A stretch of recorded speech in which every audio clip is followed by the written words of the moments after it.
356장 주 예수 이름 소리 높여.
블레셋 사람이 점점 행하여 다윗에게로 나아오는데 방패 든 자가 앞섰더라. 그 블레셋 사람이 둘러보다가 다윗을 보고 업신여기니 이는 그가 젊고 붉고 용모가 아름다움이라.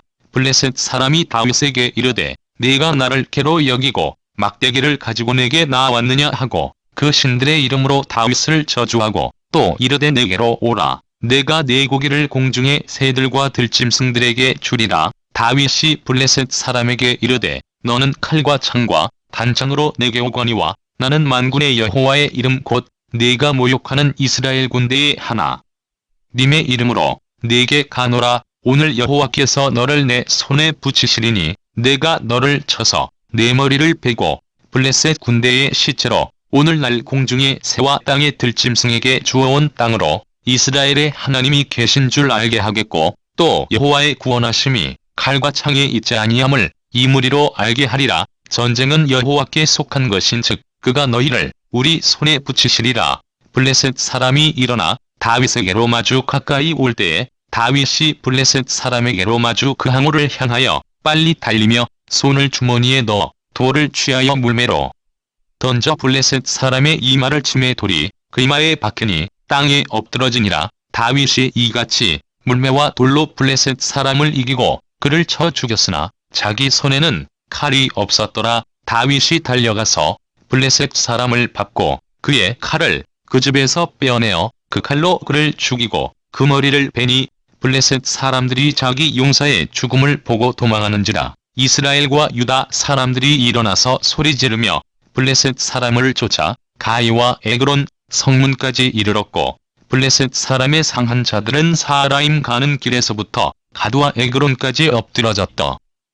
이스라엘 자손이 블레셋 사람을 쫓다가 돌아와서 그들의 진을 노략하였고 다윗은 블레셋 사람의 머리를 예루살렘으로 가져가고 갑주는 자기 장막에 두니라. 다윗이 블레셋 사람을 향하여 나감을 사울이 보고 군장 아브넬에게 묻되 아브넬아 이 소년이 네 아들이냐. 아브넬이 가로되 왕이여 왕의 사심으로 맹세하옵나니 내가 알지 못하나이다 하매 왕이 가로되 너는 이 청년이 누구의 아들인가 물어보라 하였더니 다윗이 블레셋 사람을 죽이고 돌아올 때에 블레셋 사람의 머리가 그 손에 있는 채 아브넬이 그를 사울의 앞으로 인도하니 사울이 그에게 묻되 소년이여 누구의 아들이뇨. 다윗이 대답하되 나는 주의 종 베들레헴 사람 이새의 아들이니이다.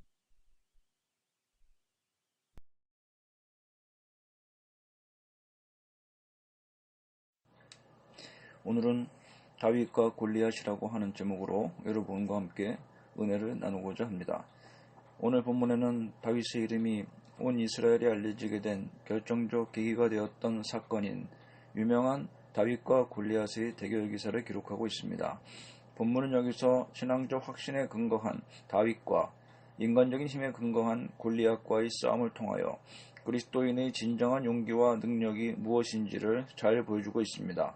그러면 오늘 본문에서 우리가 깨달아야 될 영적 의미는 무엇이겠습니까?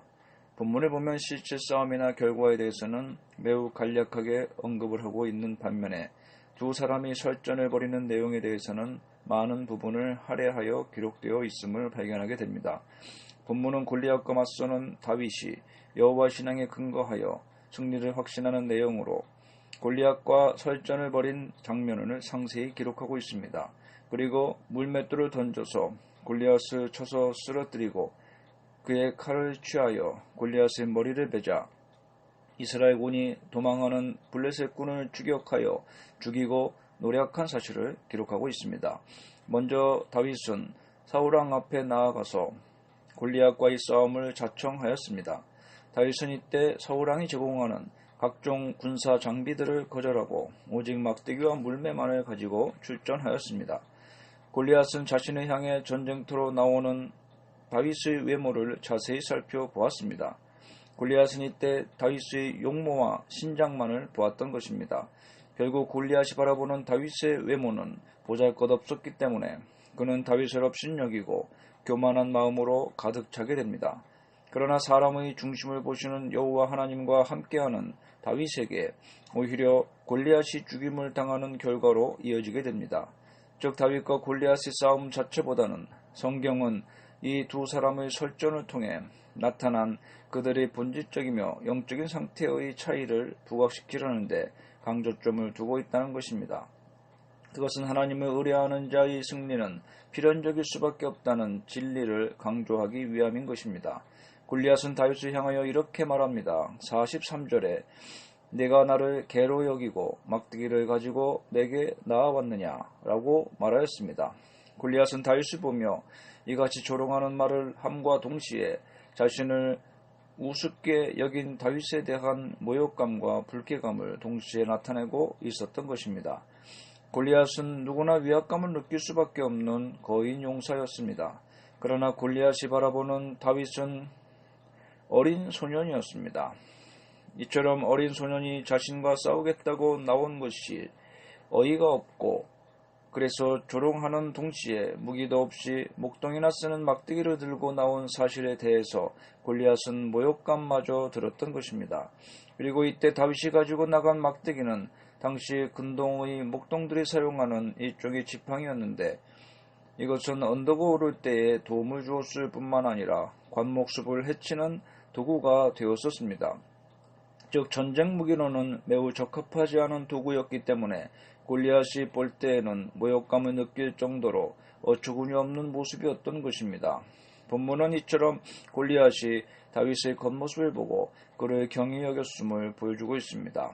대개 이방인들은 자신의 힘으로 신의 의지를 조종할 수 있다고 생각했는데 골리앗은 강한 사람인 고로 골리앗도 자신이 섬기고 있는 신들을 통해서 다윗에게 멸시의 저주를 내린 것입니다. 그런데 여기서 골리앗이 언급한 블레셋이 섬기는 그 대표적인 신은 다곤입니다. 이것은 거짓된 우상신입니다. 이스라엘 하나님 앞에서 다곤신은 그 무능력함을 드러내게 되는 거짓신이었던 것입니다. 그러므로 이 신의 이름으로 저주하는 골리앗의 저주는 다윗에게는 아무런 효과를 발휘할 수가 없는 것이었습니다. 결국 본문은 골리앗과 다윗의 싸움은 골리앗과 다윗의 싸움일 뿐만 아니라 블레셋의 거짓신들과 이스라엘의 살아계신 참 하나님 사이에 벌어지는 영적 전투임을 암시하고 있습니다. 이 싸움은 아무 능력도 발휘할 수 없는 죽은 우상신과 살아계신 만군의 여호와 하나님 사이에서 이루어지는 전쟁으로 그 승리가 누구에게 돌아갈 것인가는 너무나 자명한 것입니다. 여러분, 우리는 하나님을 섬기면서도 우리가 하나님 앞에서 어떤 사람이 되어야 할까라는 사실을 위하여 고민하기보다는 어떤 일을 이룰 것인가에 더 많이 생각하기 마련입니다. 하지만 무엇을 이룰 것인가를 생각하는 사람은 성공을 위한 욕심 때문에 과정을 무시하고 결과만을 중시하는 경향이 있습니다. 따라서 부도덕함과 지위의 남용 등을 성공을 위해서라면 수단과 방법에 가리지 않는 경향들이 나타나는 것입니다.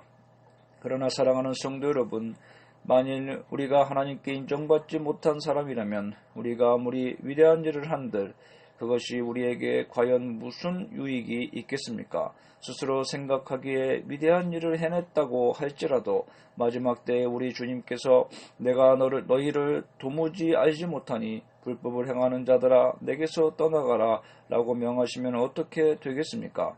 그것은 불법을 행한 것보다도 하나님의 영광을 위해서 한 일이라고 변명할 수 있겠습니까? 그러므로 성도 여러분, 우리가 하나님의 일을 하는 것도 중요하고 또 무엇을 이루었느냐도 중요합니다. 그리고 우리는 목표를 세워서 그것을 이루기 위해 최선을 다해야 하겠지만 그 이전에 먼저 우리는 하나님께 인정받는 사람이 되어야 하는 것입니다. 그래야 우리가 이룬 일이 의미 있게 되는 것입니다. 그러므로 우리의 신앙을 먼저 돌아보고 우리 자신을 먼저 추스려야 하겠습니다. 골리앗은 44절에 내가 내 고기를 공중의 새들과 들짐승에게 주리라 라고 선포합니다. 전쟁에서 죽임당한 시체들을 공중의 새들과 들짐승에게 주겠다는 말입니다. 이것은 시체를 매장하지 않고 짐승들의 먹이가 되게 하겠다는 의미입니다. 당시 시체가 매장되지 못하는 것을 큰 저주로 여기는 이스라엘 사람들에게는 골리앗이 한 이 같은 선포는 대단한 공포감을 일으키는 것이 아닐 수 없었습니다. 이러한 저주를 통하여 골리앗은 다윗의 사기를 저하시키려고 하였던 것입니다. 이와 같은 방식은 요 근래도 마귀가 성도들을 늘 공격하는 방식 중의 하나입니다. 그러나 다윗은 45절에 이렇게 외칩니다. 너는 칼과 창과 단창으로 내게 오거니와 나는 만군의 여호와의 이름 곧 내가 모욕하는 이스라엘 군대의 하나님의 이름으로 내게 가노라. 오늘 본문은 골리앗은 전쟁 무기를 완전하게 준비하고 또 충분히 갖추고 나왔지만 실질적으로는 전투에서 다윗을 상대하는데 별다른 능력을 발휘할 수 없을 것이라는 의미를 내포하고 있습니다. 반면에 제대로 된 군사적 무기를 갖추지 못한 채 나온 다윗은 완전하게 무장한 골리앗을 물리치므로 여호와의 구원하심이 칼과 창에 있지 않다는 사실을 입증하였던 것입니다.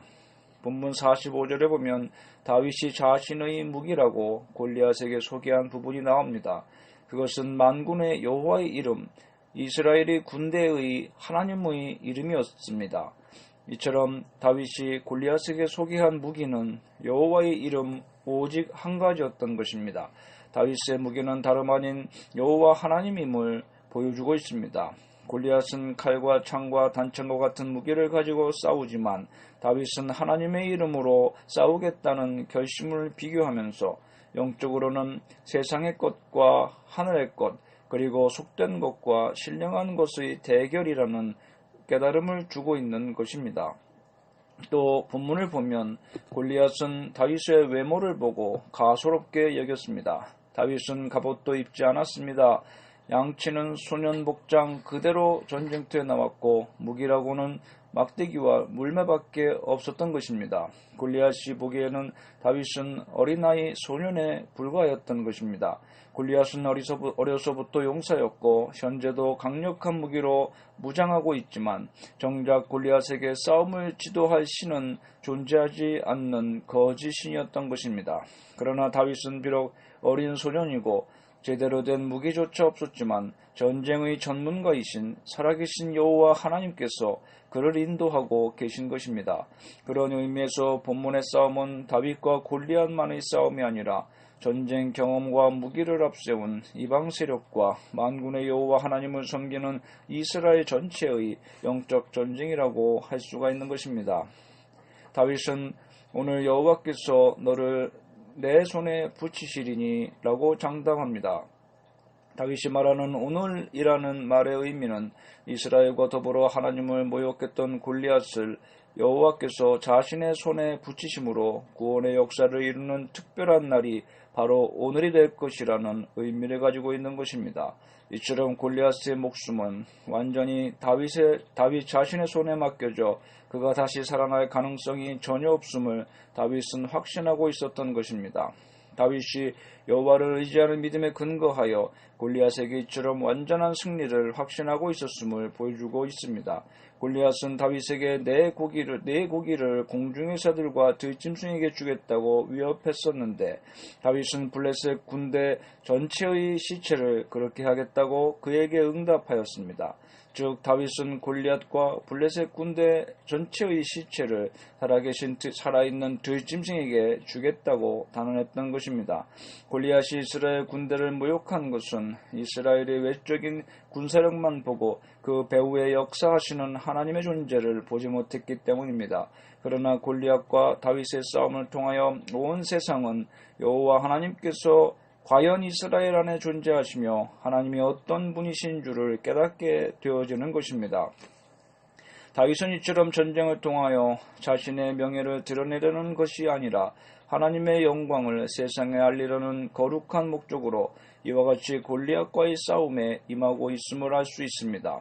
본문이 주는 교훈은 여호와는 칼과 창으로 구원하시지 않는다는 것입니다. 이것은 여호와의 구원은 사람의 많고 조금에 달려있지 않다고 하는 요나단의 신앙 고백과도 비슷한 내용입니다. 다윗과 요나단은 모두 여호와의 구원이 객관적인 군사력에 달려있지 않고 오직 여호와의 개입과 역사하심에 달려있음을 고백했던 성숙한 신앙의 소유자였던 것입니다. 다윗은 47절에 전쟁은 여호와께 속한 것인적이라고 선언합니다. 다윗과 골리앗의 싸움은 이스라엘과 블레셋 전체의 싸움이라는 것입니다. 이것이 바로 하나님의 영광이 목적이라는 것입니다. 다윗 개인의 구원이 이스라엘 전체의 공동체적 구원으로 확장되고 있다는 것입니다. 골리앗은 블레셋의 대표이고 다윗은 이스라엘의 대표이기 때문에 이 둘의 싸움은 공동체 전체에 영향을 미치게 되어 있는 것입니다. 실제로 블레셋 군사들은 그들의 용사인 골리앗이 다윗에게 죽임을 당하자마자 도망을 쳤던 것입니다. 실제 다윗의 전투 장면을 보면 손을 주머니에 넣어 돌을 취하여 물매로 던져 블레셋 사람의 이마로 헤침해 돌이 그 이마에 박히니 땅에 엎드려지니라 라고 49절에 기록되어져 있습니다. 여기서 이 말하는 것은 눈썹 사이에 있는 급소를 의미합니다. 당시 블레셋인들의 투구는 인체의 주요 부위인 머리를 전부 감싸며 이마까지 내려왔으나 시야를 확보하기 위해서 눈썹 이하 부분은 가리지 않았던 것입니다. 이와 같은 점 때문에 다윗이 던진 돌은 골리앗의 이마 중에서도 노투구의 보호를 받지 못하는 부분인 두 눈썹 사이의 미간을 강타했을 것입니다.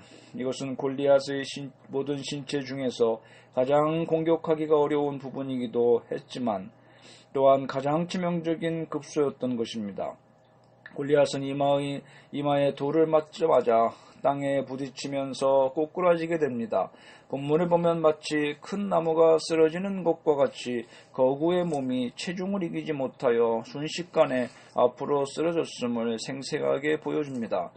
그러나 얼굴을 땅에 대는 것은 고대 사회에서는 항복을 나타내는 행동이었다는 점에서 볼 때에 이와 같은 모습은 여호와의 이름을 모독하던 골리앗이 이제는 여호와 앞에 항복할 수밖에 없었음을 상징적으로 나타내는 장면이기도 한 것입니다.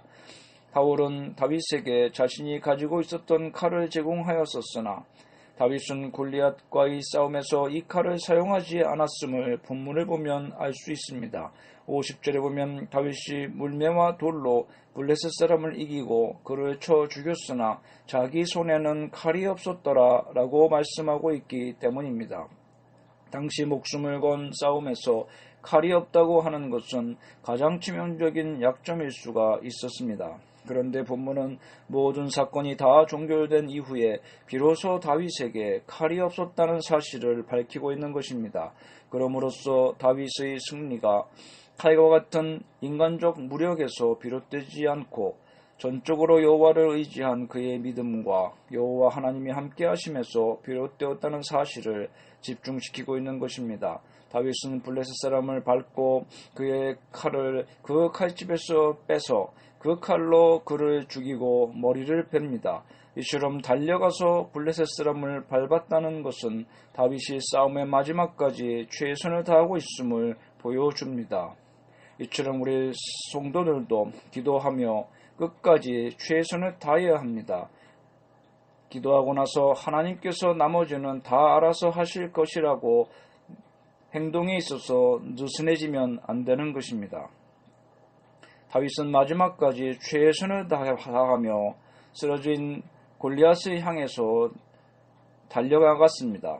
특별히 골리앗이 서서 이스라엘을 모욕하는 장면이 기록되어져 있었는데 이제는 반대로 다윗이 블레셋 사람을 밟고 서 있는 본문과 같은 기록이 나옵니다. 이와 같은 자세를 다윗이 취하고 있다는 것은 상황이 완전히 역전되었다는 것을 상징적으로 보여주는 장면인 것입니다. 골리앗이 서서 하나님의 백성인 이스라엘을 조롱한 것은 결국 하나님을 욕되게 하는 것이었기 때문에 이와 같은 모욕에 대해서 하나님께서는 자기 백성인 다윗을 통하여 그 패역함을 갚으셨던 것입니다. 다윗이 이처럼 골리앗 위에 서서 그를 밟음으로써 하나님의 이름을 모독한 자의 결과가 어떠한 것인지를 밝히 드러내고 있는 것입니다. 이와 같은 기록을 통해서 이스라엘과 블레셋의 상황이 역전되었음을 보여주고 있습니다. 블레셋 사람들은 그들이 그토록 믿었던 골리앗이 어린 소년에게 한순간에 죽임을 당하는 것을 보자 큰 두려움에 휩싸여 도망하기 시작하였던 것입니다. 외형적으로 볼 때 이미 끝난 싸움처럼 보여졌습니다. 골리앗은 볼품없는 소년이 자신을 업신여기는 것으로 생각이 되어졌습니다. 그러나 골리앗의 결정적 실수는 그가 다윗의 겉모습만 보았지 다윗의 내면 곧 실체를 전혀 볼 줄 몰랐다는 데 있습니다. 이것은 우리가 대하는 세상 사람들이 우리를 바라보는 모습이기도 합니다. 세상 사람들은 겉모습만 보고 사람들을 판단합니다. 이처럼 세상 사람들은 그 사람의 인격이나 성품보다 눈에 보이는 것을 가지고 그 사람의 모든 것을 판단하기를 좋아합니다. 그래서 이런 사회 풍토 속에서 진정 존경받아야 할 사람들이 마땅히 존경받지 못합니다. 그러나 하나님은 약자를 들어 강자를 부끄럽게 하시는 분이십니다. 그래서 골리앗도 자기를 대적하기 위해서 나온 이스라엘을 대표한 용사를 보았을 때 어린 다윗의 모습만 보고 교만해져서 다윗을 비웃었던 것입니다. 누가 보아도 다윗은 골리앗을 이길 제목으로는 보이지 않았기 때문입니다. 블레셋 사람이 볼 때에 골리앗이 강자였고 이스라엘이 볼 때에도 골리앗이 강자였습니다. 아무도 다윗이 골리앗을 꺾을 것이라고는 생각하지 못했습니다.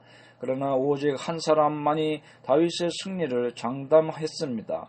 바로 하나님을 의지한 다윗 자신이었던 것입니다. 하나님은 비록 세상에서 약한 자라 할지라도 당신을 의지하는 자를 강한 도구로 사용하시는 분이십니다. 때문에 하나님의 역사 속에서는 약한 자가 강한 자를 부끄럽게 하는 경우가 종종 발생하는 것입니다. 바로 오늘 본문이 대표적인 예입니다. 그러므로 사랑하는 성도 여러분, 이 세상에서 자신이 약하다는 사실만으로 비관하지 마시기 바랍니다. 위축되지 마시기 바랍니다. 하나님은 약자를 들어 사용하셔서 강자를 부끄럽게 하시는 분이십니다. 그래서 고린도전서 1장 26절 이하에 보면 형제들아 너희를 부르심을 보라. 육체를 따라 지혜로운 자가 많지 아니하며 능한 자가 많지 아니하며 문벌 좋은 자가 많지 아니하도다. 그러나 하나님께서 세상의 미련한 것들을 택하사 지혜 있는 자들을 부끄럽게 하려 하시고 세상의 악한 것들을 택하사 강한 것들을 부끄럽게 하려 하시며 하나님께서 세상의 천한 것들과 멸시받는 것들과 없는 것들을 택하사 있는 것을 폐하려 하시나니 이는 아무 육체도 하나님 앞에서 자랑하지 못하게 하려 하심이라. 그러므로 우리 모두 다윗처럼 하나님만을 바라보고 의지하는 믿음으로 하나님 나라를 대표하여 용기 있게 싸우고 힘써서 하나님께 영광 돌리우시는 그리스도의 군사가 다 되어주시기를 축원합니다. 기도합시다. 하나님 아버지, 오늘도 여호와 하나님만을 무기로 나가 싸우며 강한 골리앗 앞에서도 전혀 위축되지 아니하고 믿음의 확신으로 끝까지 최선을 다하여 용기 내어 싸워 승리하였던 다윗의 믿음을 본받아서 오늘도 우리가 하는 모든 사역과 삶을 통하여 하나님께 영광 돌리고 하나님 나라의 영광을 돌리는 믿음의 용사들이 다 되게 하여 주시옵소서. 예수님의 이름으로 기도하옵나이다. 아멘.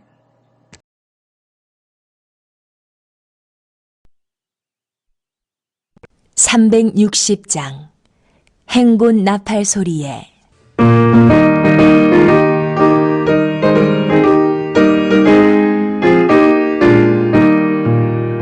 행군 나팔 소리에 주의 보력 나으리 십자가의 군기를 높이 들고 나가세 선한 싸움 다 싸우고 의의 면류관 받았으리라. 선한 싸움 다 싸우고 의의 면류관 예루살렘 성에서 면류관 받으리. 저 요단강 건너 우리 싸움 마치는 날 의의 면류관 예루살렘 성에서 악한 마귀 권세를 모두 깨쳐버리고 승리하신 주님과 승전가를 부르세.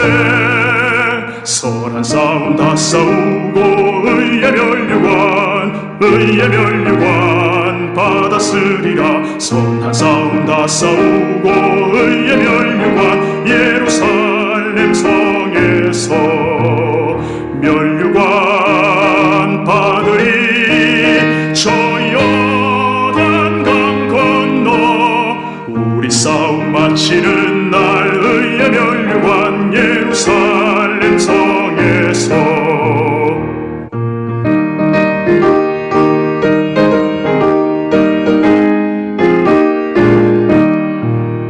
달려갈 길 다 가고 싸움 모두 마친 후 주와 함께 기쁨을 용사들아 누리세.